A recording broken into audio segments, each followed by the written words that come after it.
नमस्कार, मैं हूँ संजय शर्मा। आप देख रहे हैं 4 पीएम दिल्ली। दिल्ली की राजनीति बहुत तेज हो रही है और शायद मंत्रिमंडल विस्तार के साथ-साथ कोई बड़ा खेल और हो सकता है।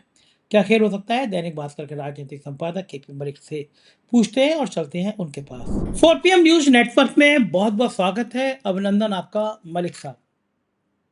बहुत बहुत धन्यवाद संजय जी। आज लग रहा है आपने कुछ हेयर डाई वगैरह और काले बाल कराए हैं, आज स्मार्ट लग रहे हैं आप। आप मेरे कपड़ों पे और मेरी शक्ल के पीछे क्यों पड़े? मुंबई में आया हूँ, कुछ तो थोड़ा बहुत राजा बाबू बनने दीजिए मुझे। आप मुझे नहीं नहीं, मज़ाक उड़ाते रहते हैं। आप मुंबई में है, राजा बाबू की तरह रहिए। राजा बाबू के नाम पर फिल्म भी बनी है, लेकिन जिन्होंने राजा बाबू की फिल्म बनाई थी वो तकलीफ में चल रहे हैं गोविंदा आजकल, थोड़ा ध्यान रखिए। चलिए शुरू करता हूँ चर्चा। प्रधानमंत्री जी बहुत अच्छे हैं। एक मन को छूने वाली पोस्ट डाली है उन्होंने कि घर पे गाय हैं, मोर हैं।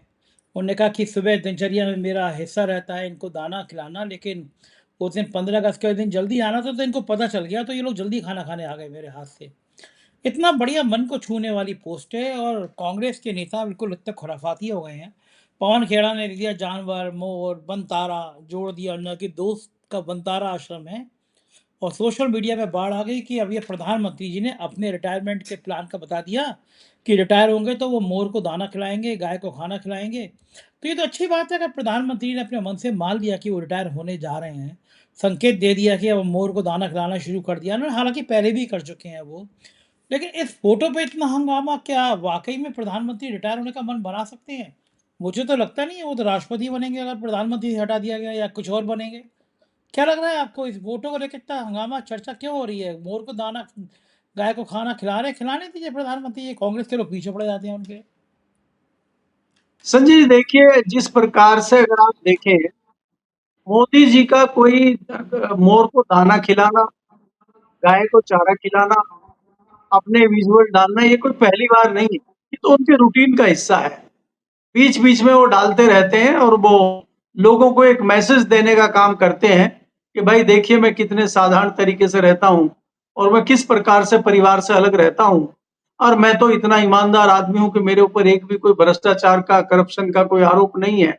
वो अपने आप को ये सारी सिद्ध करने के लिए इस तरह की प्रक्रियाएँ करते रहते हैं। बात ये है कि हलचल क्या है, राजनीतिक हलचल क्या है? प्रधानमंत्री के लाल किले की प्राचीर से जो भाषण दिया गया, उस पे क्या रिएक्शन आज पूरे दिन रहे, कल शाम को रहे, वो चर्चा का बड़ा विषय है। उस पे जितने लोगों से हमारी बात हुई है, उन्होंने बड़ी निंदा प्रधानमंत्री जी की इस वर्ड को लेके की है। इससे पहले भी जितने इस तरह के शब्द आए हैं, सबका खंडन हुआ है, चाहे वो पार्लियामेंट के पटल पे हो, चाहे कोर्ट में हो, सब इन शब्दों को नकार दिया गया है क्योंकि आपको याद होगा पहले ये अर्बन नक्सल लेके आए थे, उसको भी खारिज किया गया था। क्योंकि कई लोगों ने वो याचिका लगाई थी कोर्ट में और ये पूछा था कि अर्बन नक्सल की परिभाषा बताई जाए और सरकार बताए कि अर्बन नक्सल क्या होते हैं और क्यों इस तरह की बात हो रही है। तो उसको कोर्ट ने भी नकारा था और सरकार भी कोई जवाब नहीं दे पाई थी। अब ये नया लेके आ गए हैं, नई चर्चा शुरू हो गई है इस पे। दूसरी चीज ये है कि जो कॉकरोच पार्टी के सौरभ दास हैं, उन्होंने भी एक ट्वीट किया है कि प्रधानमंत्री जी, आप इस तरह की बातें करके, आप दिमागी नक्सल कह के आप मामले से हट नहीं सकते। आपको जवाब देना होगा जनता को और आप इस तरह की चीजें करके, जुमलेबाजी करके आप इस मामले को डाइवर्ट नहीं कर सकते। तो प्रधानमंत्री के इस भाषण के ऊपर इस तरह के रिएक्शन आना, लगता है कि ये एक तो प्रधानमंत्री की गरिमा और लाल किले का जो भाषण है, उसकी गरिमा गिरने का मैं देखता हूँ कि वो गरिमा गिरी है। आप लाल किले की प्राचीर पे खड़े होकर विदेशों को संदेश देते हैं। आप लाल किले की प्राचीर पे खड़े होके अपनी योजनाएँ बनाते हैं, योजनाएँ बताते हैं, विदेश में मैसेज देते हैं और आपने उसको एक राजनीतिक मंच बना दिया। वहां आप खड़े होकर बता रहे हैं नक्सल दिमागी नक्सल है, इनको ये करना पड़ेगा, वो करना पड़ेगा। आप अपने घर की बात वहां पे खड़े होकर कर रहे हैं और इस तरीके से कर रहे हैं कि जैसे दूसरे सियासी दलों के साथ आप बहुत बड़ी लड़ाई लड़ रहे हैं। तो आप उसने उसको राजनीतिक अखाड़ा बना दिया है। इसकी बड़ी निंदा आज जो है विद्वान लोग कर रहे हैं। एक तो ये चर्चा है। दूसरी बात जो सवाल संजय जी आपने पूछा है कि प्रधानमंत्री जी जिस प्रकार से क्या जाने वाले हैं या विदा होने वाले हैं या कुछ दूसरी बात है। चर्चा ये है कि अमित शाह ने एक मीटिंग में कहा है, एक मीटिंग हुई है जिसमें भारतीय जनता पार्टी के तमाम बड़े नेता थे और मोदी जी के 25 वर्ष हो रहे हैं 7 नवंबर को। तो जिस प्रकार से भाषण हमने देखा उस मीटिंग में, अमित शाह बोल रहे थे कि बेदाग 25 साल का कैरियर राज्य का नेतृत्व करने के लिए और देश का नेतृत्व करने के लिए मोदी जी का रहा है। हम सब इनको बधाई देते हैं, धन्यवाद देते हैं और दुनिया भर की उन्होंने चीजें कही। तो हमें लगा जैसे एक विदाई भाषण होता है किसी का, जैसे कोई आदमी रिटायर होता है, उस तरह का मेरे को फीलिंग आनी शुरू हो गई। तो क्या 7 नवंबर को प्रधानमंत्री मोदी जी विदा हो रहे हैं और वो क्या राष्ट्रपति बनेंगे, नहीं बनेंगे या झोला उठा के चले जाएंगे या उनका तो वहां हिमालय पर्वत पे भी बना हुआ है ना, वहां पे अपना वो करने के लिए, तपस्या करने के लिए भी, क्योंकि उनकी तपस्या में कमी भी रह गई थी। उन्होंने खुद भी कहा था किसानों के मामले में भी, बाकी मामलों में मेरी तपस्या में कमी रह गई है, तो हो सकता है वो तपस्या पूरी करने के लिए चले जाएं। तो क्या ऐसे में जो नंबर 2 है अमित शाह, वो क्या ये विचार कर रहे हैं कि मोदी जी कुर्सी खाली करें और 17 नवंबर को ही उनका नंबर आ जाए क्या?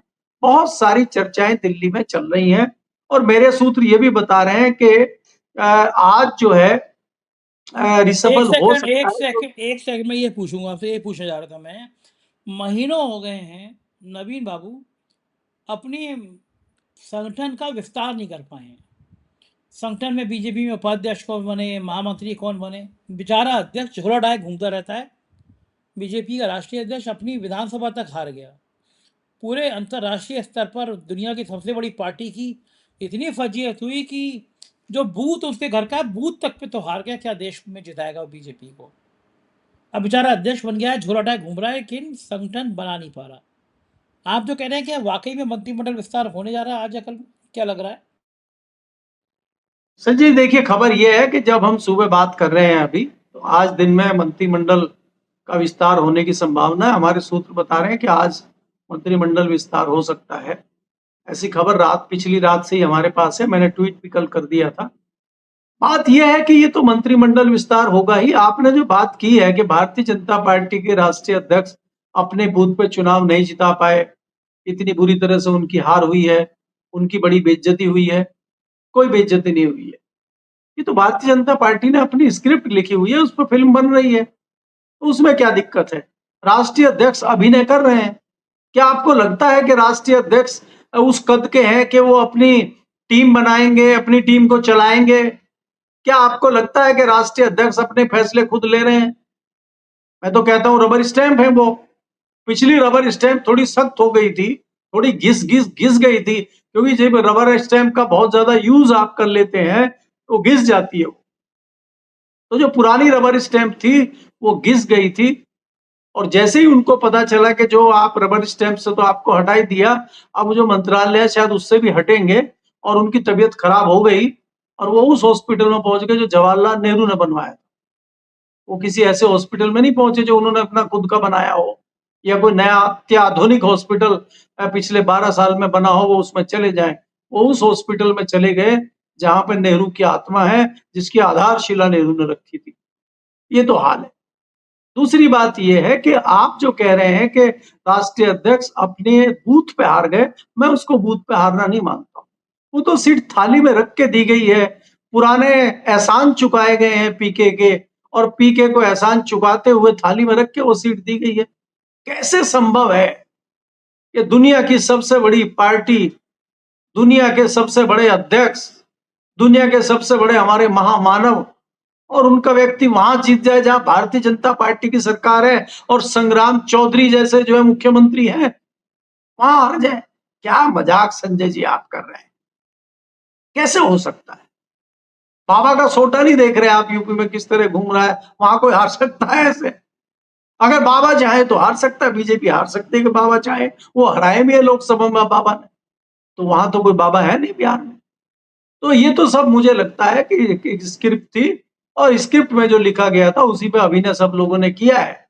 इन्होंने कुछ ज्यादा ही अभिनय कर दिया, इसलिए इनको लगा कि भाई कहीं यहाँ जीत ना हो जाए हमारी, क्योंकि भारतीय जनता पार्टी की पारंपरिक सीट है, शहरी सीट है, हिंदुओं की सीट है, यहाँ रिकॉर्ड मतों से इनके फादर और ये खुद जीतते रहे हैं।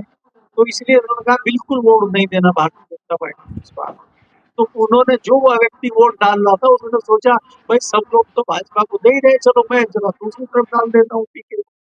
तो पीके को डालते डालते ज्यादा वोट डल गई और गलती से वो हार गए। और इसमें बीच में मैं संजय जी आपको एक उदाहरण बताता हूं, ऐसा बहुत मजेदार उदाहरण, बियर उदाहरण हमारे पश्चिमी यूपी का मैं अजीत सिंह का देता हूं। अजीत सिंह चुनाव हार गए, ये मेरे ख्याल से 99 वाले इलेक्शन की बात है। तो अजीत सिंह जी चुनाव हार गए, जो वाजपेयी जी की गवर्नमेंट बनी थी और वो 1 साल सरकार चली थी, 1 साल के बाद दोबारा इलेक्शन हुए। तो अजीत सिंह चुनाव हार गए।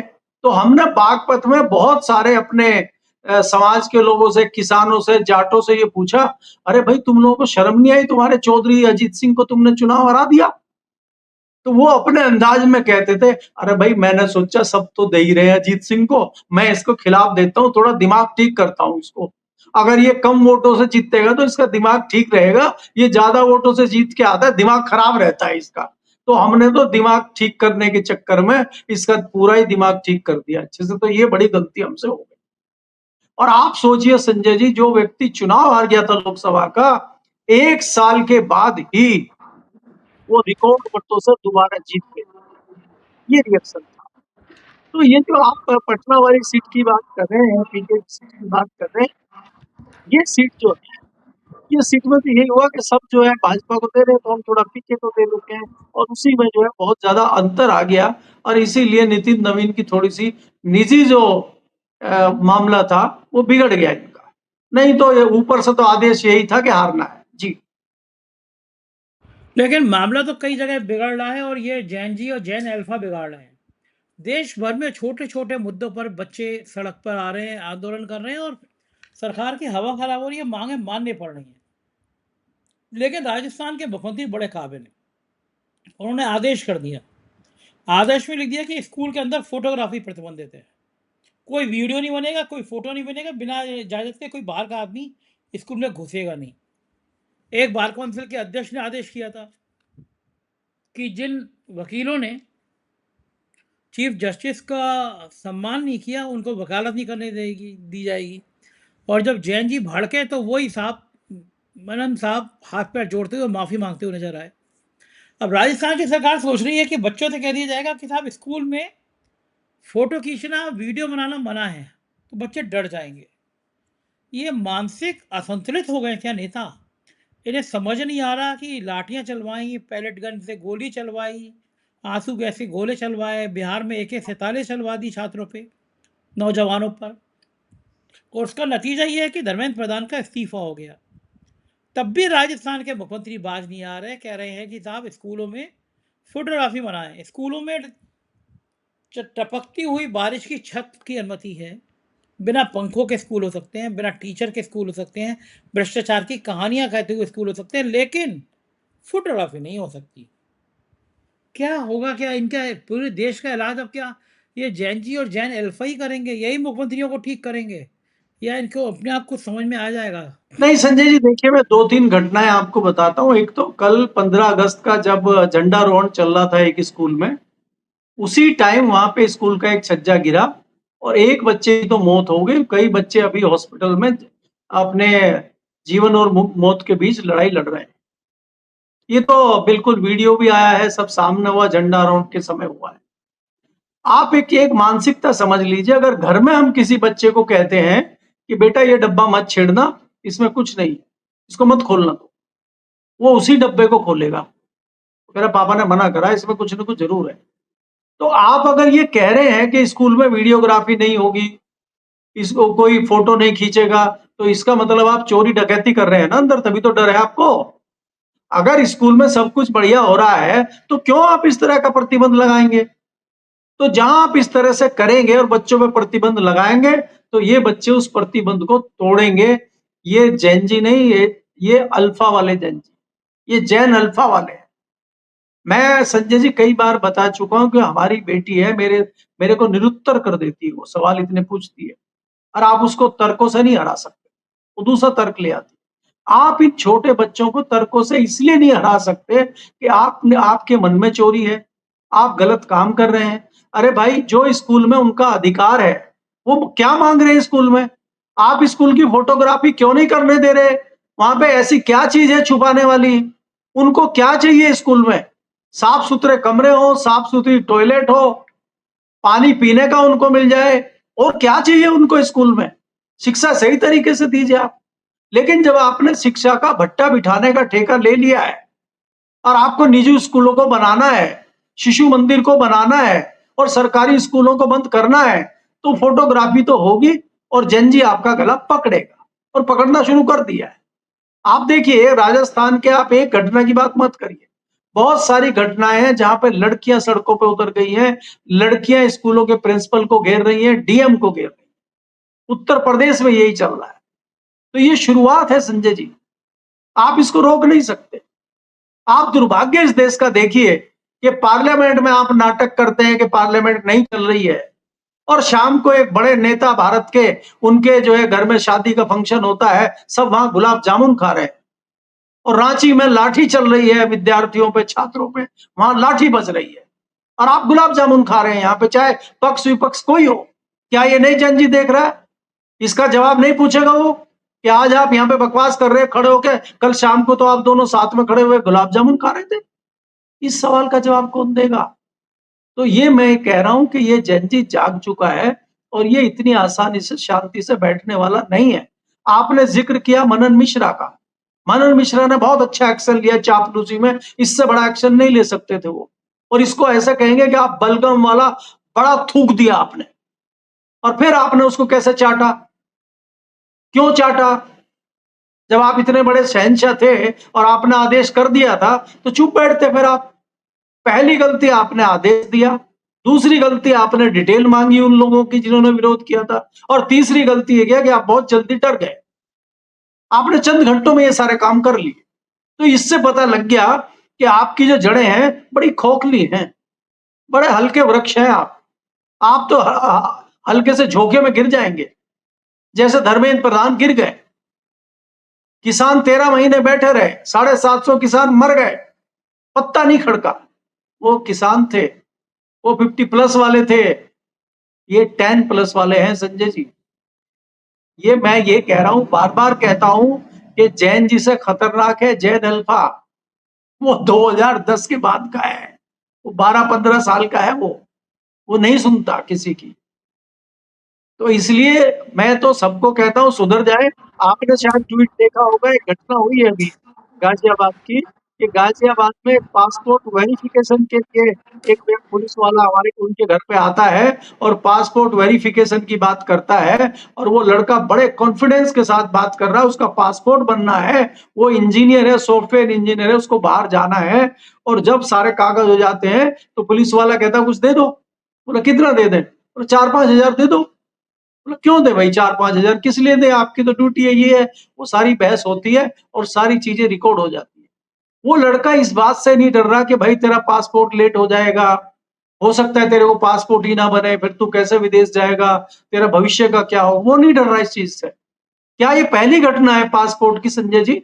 आप तो ऑस्ट्रेलिया हो गया है, पहले भी जाते रहे हैं, क्या इतनी आसानी से आपका पासपोर्ट बन गया था? मेरे जैसों का नहीं बना। पासपोर्ट घर पे आता है वेरिफिकेशन करने के लिए।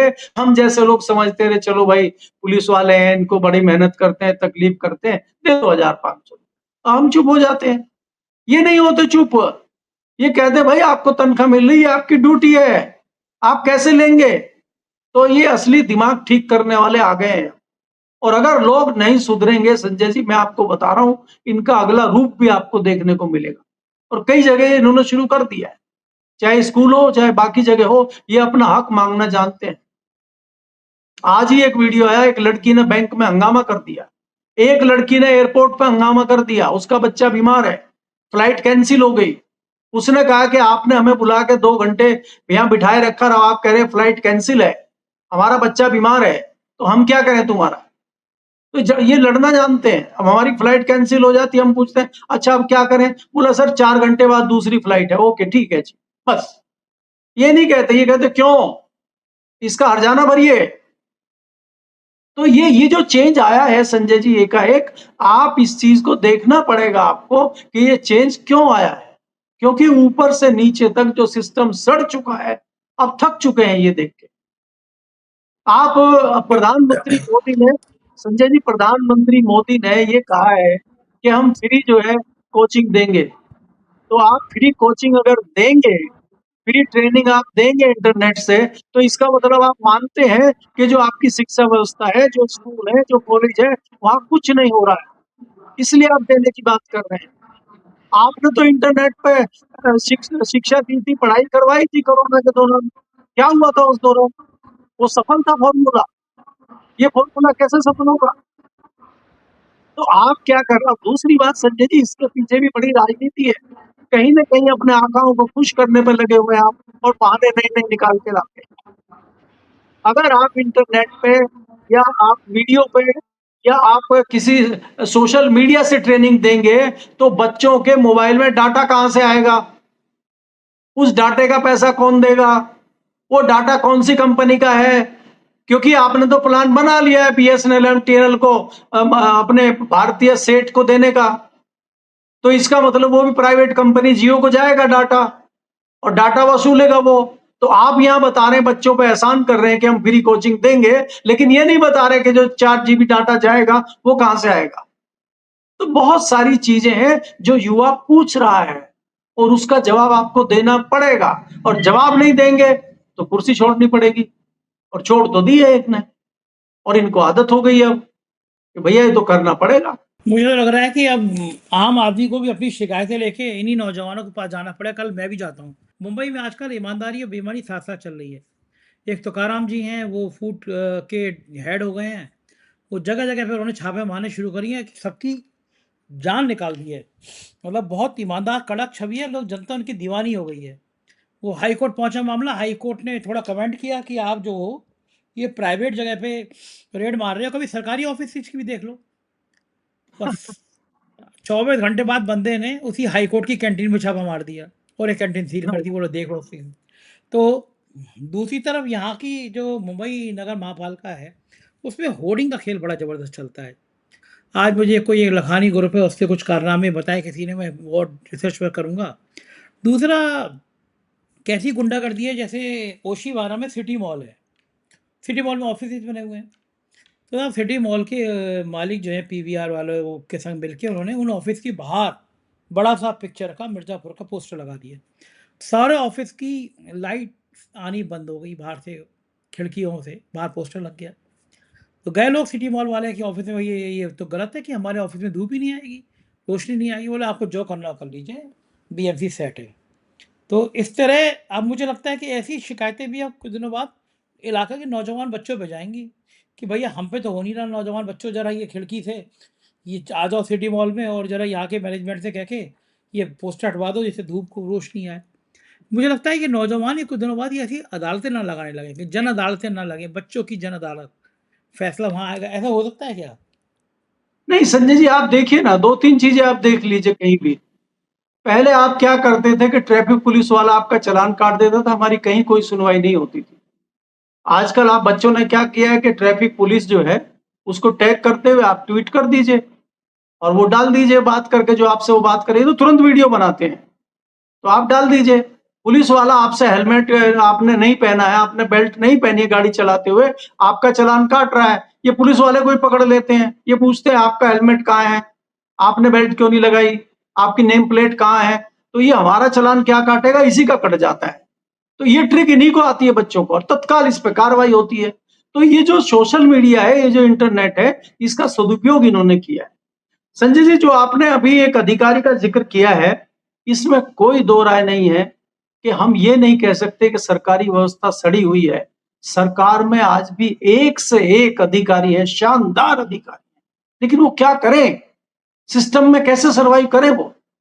अगर ये जिस तरह के आपने तुकाराम जी की बात की है, इस तरह के व्यक्ति को छूट अगर मिल जाए सरकार की तरफ से, जैसे पहले हमने देखा कई मंत्री और सीएम कह देते थे कि भाई आप मुझे कोई शिकायत नहीं आनी चाहिए, बाकी आप जानिए, खुली छूट उनको दे दी, तो वो दिखाते हैं अपना करिश्मा। तो आप ये देखिए, लेकिन वो अधिकारी क्या करेगा जब ऊपर मंत्री पैसे ले रहा है, जब उसका बॉस ही पैसे ले रहा है, उसी ने हफ्ता महीना बांधा हुआ है, तो कैसे होगा। अभी आप देखिए, भोपाल से मेरे पास आज दिन में एक 80 साल के व्यक्ति हैं, एस के सक्सेना, उन्होंने मेरे को भेजी है कंप्लेंट कि ये और राजपत्रित अधिकारी रहे हैं, वो रिटायर हैं 80 साल के, और वो ये कह रहे हैं कि मध्य प्रदेश में जो भ्रष्टाचार की नदी बह रही है, मलिक साहब संजय जी से चर्चा करते हुए इस मामले को भी उठाइए। तो उन्होंने मेरे को आज भेजा, कल शाम को भेजा है, मैं आप पढ़ के आपको थोड़ा सा बता रहा हूं, पूरा तो पढ़ना मुश्किल है। और उन्होंने ये लिखा है कि मैंने प्रधानमंत्री को, राज्य के मुख्यमंत्री मोहन यादव को भी पत्र लिख दिए, लेकिन कहीं कुछ नहीं हो रहा है। इतने सारे जो है भ्रष्टाचार, रिश्वतखोरी, कार्यालयों में काम नहीं होना, 13 साल की सरकार जो है मोदी जी की है, और मनमोहन की जो सरकार है, लगातार खुलेआम भ्रष्टाचार चल रहा है। आप बोलिए कुछ डिपार्टमेंट के भ्रष्टाचार के कागज आपको भेजूं। उन्होंने बहुत लंबा मेरे को ये मैसेज लिख के भेजा है संजय जी। 80 साल का आदमी अगर 2 पेज की चिट्ठी मेरे जैसे व्यक्ति को लिख के भेज रहा है, तो उसके मन में क्या चल रहा होगा। उसके मन में भी एक ये आई है कि ये जो सोशल मीडिया पे डिस्कशन हो रहा है, हम जैसे लोग कर रहे हैं या बच्चे कर रहे हैं, तो यार कुछ ना कुछ तो होगा। तो इस तरह से ये जो नया एक प्लेटफॉर्म आया है, इसने एक नया रास्ता संजय जी ये दिया है। और मैं तो ये कहता हूं, और ट्वीट भी मैं करता हूं, कि सुधर जाओ, जो जिनकी जिम्मेदारी जहां पे, सुधर जाओ, ईमानदारी से काम करो। पता नहीं जैन जी आगे कब कहां से आपकी वीडियो बना लेगा और आपको लेने के देने पड़ जाएंगे, चाहे वो प्रिंसिपल हो, चाहे वो खाना बनाने वाला हो, चाहे खाना सप्लाई करने वाला हो। अब सबके बुरे दिन शुरू हो गए, लेकिन जो अच्छे लोग लेकिन हैं, जो ये ईमानदारी से काम कर रहे हैं, उनका सम्मान पड़ेगा। जी। लेकिन ये सुधरने की जगह और बिगड़ रहे हैं। आप देखिए कि राहुल गांधी को नोटिस दे रहे हैं इडियट शब्द को लेकर। यहाँ तो पिक्चर ही थ्री इडियट आई थी, इतनी अच्छी पिक्चर थी आमिर खान की, थ्री इडियट। और संजय राउत का जवाब नहीं है, उन्होंने तो कह दिया कि इडियटों की फौज इकट्ठी है। क्या कह रहे हैं संजय राउत, मैं बोलूंगा तो मुकदमा हो जाएगा मुझसे, मैं खुद सुनवाता हूँ। संजय राउत को सुन लीजिए, इडियट को लेके वो क्या कह रहे हैं। क्यों भेजा है नोटिस आपको मालूम है? उसने किसी को इडियट कहा, इडियट। अब इडियट क्या अनपार्लियामेंट्री शब्द है? ये देश में जो लोग सरकार चला रहे हैं और जो सरकार में बैठे हैं, चाहे स्टेट हो या चाहे केंद्र हो, इडियट कैबिनेट है, ये इडियट का मेला है सब। देखिए ना, महाराष्ट्र के एक मंत्री कल भाषण कर रहे, बोल रहे, और मंत्रियों को मालूम नहीं कि ये कितना स्वतंत्र दिन की कितने साल हो गए। वो पीछे किसी को पूछ रहे, हमारे मेयर्स को नासिक के पूछ रहे कितना है ये स्वतंत्रता दिन। वो बोल रहे हमारे गृह मंत्री जिसने जंतर मंतर पर छोटे बच्चों पर पैलेट गन चलाई, टीयर गैस छोड़ा, किले वाले लाठियां से उनको जख्मी किया, मारा, वो अगर पार्लियामेंट में जवाब देने को नहीं आते, 15 दिन भाग जाते हैं, तो आप उनको क्या कहेंगे? आप मुझे बताइए, क्या बोलना चाहिए? इडियट ही है ना सब। एक फिल्म आई थी आमिर खान की, इडियट, उसको बहुत बड़े अवार्ड्स मिले हैं उस फिल्म को। उसमें सोनम वांगचुक का भी किरदार है, आपको मालूम होगा। तो इडियट अगर अनपार्लियामेंट्री है, तो ये फिल्म को सेंसर ने मंजूर कैसा किया? और उस इडियट का प्रधानमंत्री ने भी बहुत तारीफ की थी। तो इडियट है, उसमें गलत क्या है? इडियट को इडियट बोलना इस देश में, लोकतंत्र में गुनाह है क्या? तो मलिक साहब, संजय राउत हमला कर रहे हैं और कह रहे हैं कि कौन कौन इडियट है, और वह एक तरफ से पूरी सरकार को कटघरे में खड़ा कर दे रहे हैं। और बात भी सही है कहीं ना कहीं संजय राउत की। एक राहुल गांधी को घेरने के लिए ऐसी एक पार्लियामेंट के अंदर कहे हुए इडियट कह दिया, तो इस पर इतना हंगामा। गृह मंत्री 15 दिन तक संसद में नहीं आया, छात्रों के लाठीचार्ज, गोली पे नहीं बोले, इस पर हंगामा नहीं। राहुल गांधी इनके सपनों में आकर डराने लगे हैं। संजय जी, मैंने तो आपको बताया था कि भारतीय जनता पार्टी के जो विद्वान सांसद थे, वो नदारद है आज की डेट में। आपको पता है, जो आपके परम प्रिय दोस्त हैं, उन्होंने एक स्टेटमेंट दिया था राहुल गांधी के बारे में, और जो है जब किरण रिजिजू से उस बारे में पूछा कि कौन से वाले दोस्त? निशिकांत दुबे जी, आपके जो परम बड़ा बवाल हो गया। उनके भाई जो है मुंबई में कुछ खेल कर रहे थे ईडी वीडी का, मैंने ट्वीट कर दिया, तो बेचारे बड़े दुखी हैं उससे। निशिकांत दुबे, उनके भाई जो हैं वो यहाँ ईडी के मामला सेटल करने में लगे हुए थे मुंबई में, लोग चर्चा कर रहे थे। नहीं, उनके बहुत सारी चीजें हैं, महिलाओं ने उन पर अलग अलग से टिप्पणी शुरू कर दी है किरण रिजिजू भाई संसदीय कार्य मंत्री है, उन्होंने कह दिया कि हमारा उनसे कोई लेना देना नहीं उनके बयान से। आप हमें बताइए, अगर गृह मंत्री ने कहा हो, प्रधानमंत्री ने कहा हो, किसी वरिष्ठ मंत्री ने कहा हो, तो आप बताइए। तो इनका जो बयान है उसको वो मान ही नहीं रहे, क्योंकि इनको वो सुविधाजनक बयान नहीं लगा। अगर सुविधाजनक होता तो फिर कहते हाँ हमारा बयान है वो, और हमारा हमारा स्टैंड है पार्टी का। तो ऐसे ऐसे जो विद्वान लोग हैं भारतीय जनता पार्टी में, वो कुछ भी कहते हैं। संजय जी, इडियट से भी घृणित वर्ड मुझे कॉकरोच लगता है, लेकिन कॉकरोच को ही गहना बना के गले में डाल लिया ना उन्होंने, और वो कॉकरोच ने नाच नचा दिया, जो किसी के कब्जे में नहीं आए, जिन्होंने किसी को नहीं बख्शा। उस कॉकरोच ने ऐसी जगह काटा है जाके कि सहलाए नहीं सहला पा रहे हैं अभी उसको, आप ये देखिए। और कॉकरोच शांति से तो बैठा नहीं है। और कॉकरोच के बारे में अगर आप थोड़ा बहुत पढ़ेंगे, आसानी से नहीं मरता। ये जो लाल बता रहे थे कि लाल ईंट है, काला ईंट है, फलाना है, कॉकरोच इतनी आसानी से नहीं मरता भाई साहब।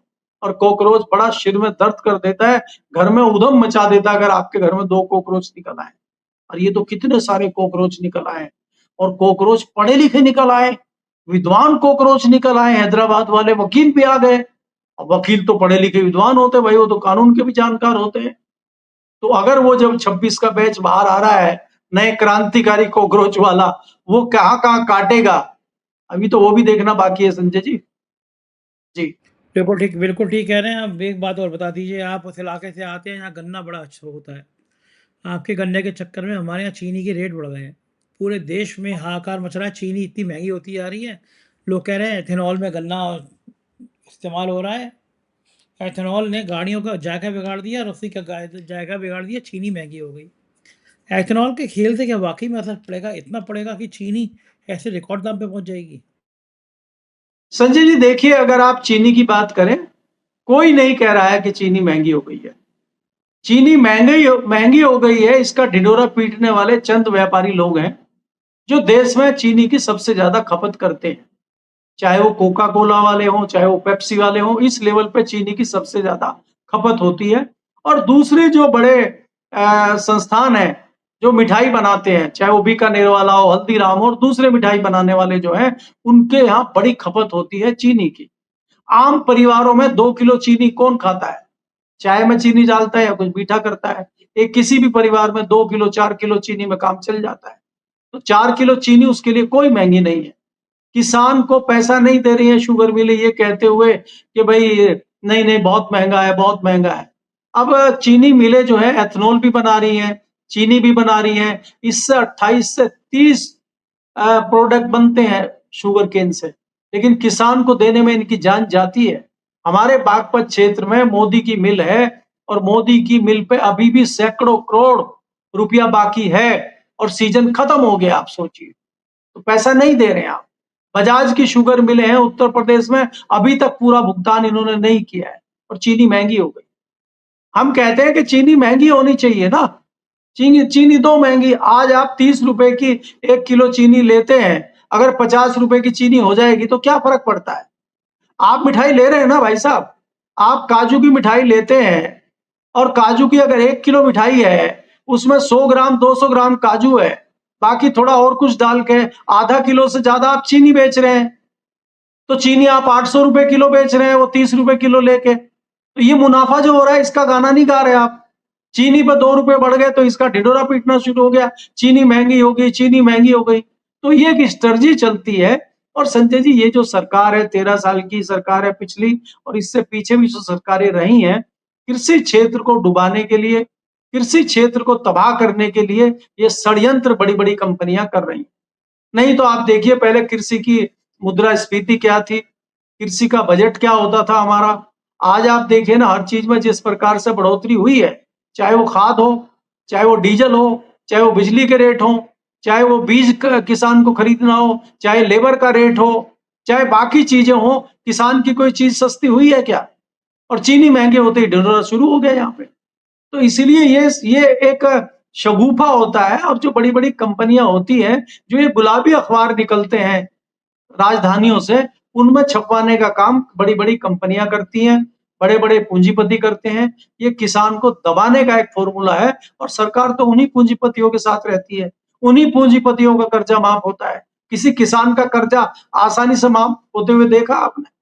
किसानों के साथ मजाक होता है कि आपका ₹2.5 का कर्जा माफ हो गया है और उसको ₹2.5 का चेक दिया जाता है। कई जगह आपने देखा होगा राहत के नाम पे किसान को भीख दी जा रही है ₹6,000 साल। क्यों दी जा रही है? क्यों आप किसान को ₹6,000 दे रहे हैं? उसको नहीं चाहिए भाई।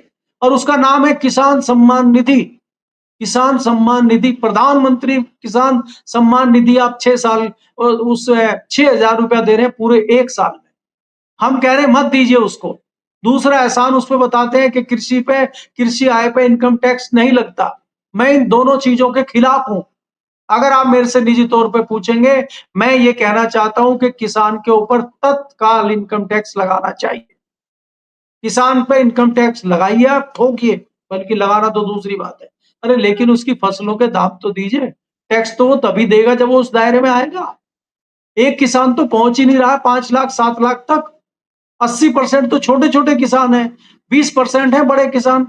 अब कहने को तो अमिताभ बच्चन भी किसान है, कहने को तो चिदम्बरम भी किसान है, तो कृषि आय पे सब्सिडी और छूट वो ले रहे हैं। छोटे किसान को क्या मिल रहा है? एक किसान की पूरे साल की आमदनी ₹2.5 लाख है, तो कहाँ इनकम टैक्स देगा आपको वो? तो लगाइए ना, आप उसको दायरे में लाइए इनकम टैक्स के। अरे हटाइए जो भीख दे रहे हैं आप उसको ₹6,000। लेकिन करेंगे नहीं ना, क्योंकि उसके बहाने जो सब्सिडी आ रही है और वो सब्सिडी पूंजीपति ले रहे हैं खाद के नाम पे, दूसरे कृषि यंत्र के नाम पे, बाकी चीजों के नाम पे जो दुकानदारी चल रही है वो बंद हो जाएगी। तो ये बहुत सारी चीजें हैं और गूढ़ रहस्य है। मैं भी संजय जी कृषि का कोई बहुत बड़ा जानकार या कृषि का कोई इस तरह का साइंटिस्ट नहीं हूं।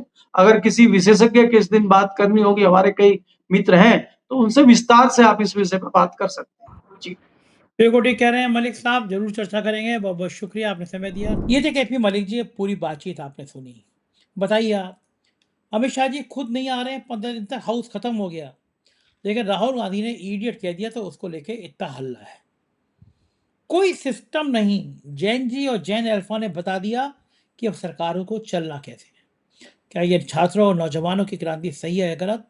अपनी राय से जरूर अवगत कराइएगा। शुक्रिया, थैंक यू।